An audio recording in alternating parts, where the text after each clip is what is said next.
జగిత్యాల జిల్లా మల్లాపూర్ మండలంలోని గోదావరి నది పరివాహక ప్రాంతమైన వాల్గొండ గ్రామానికి డీఎస్పీ ఉమామహేశ్వరరావు పర్యటించారు. వీరితో పాటు సిఐ నిరంజన్ రెడ్డి, ఎస్ఐ కిరణ్ కుమార్ గౌడ్ ఉన్నారు.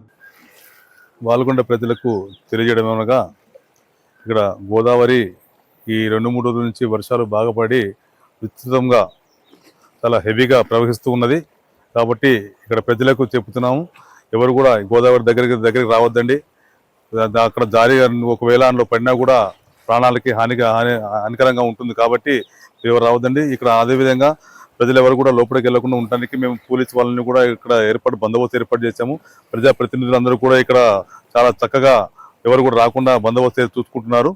కాబట్టి ప్రజలు రాత్రిపూట కూడా ఇక్కడ ఉన్నటువంటి దగ్గరలో గోదావరి పరిసరాల దగ్గరలో ఉన్నటువంటి ప్రజలు ప్రభుత్వం వాళ్ళు పునరావాస కేంద్రం, పోలీసు వాళ్ళు ఏర్పాటు చేసినటువంటి పునరావాస కేంద్రంలో రాత్రిపూట అక్కడ పండుకోవాలని చెప్పి మేము కోరుతున్నాము. మీరందరూ కూడా క్షేమంగా ఉండాలని చెప్పి మేము కోరుకుంటున్నాము. వాల్గొండ గ్రామంలో పునరావాస కేంద్రాలు ఏర్పాటు చేసిండ్రు. నిన్న ఎస్పీ, డిఎస్పీ, కలెక్టరు వీళ్ళందరూ సందర్శించారు.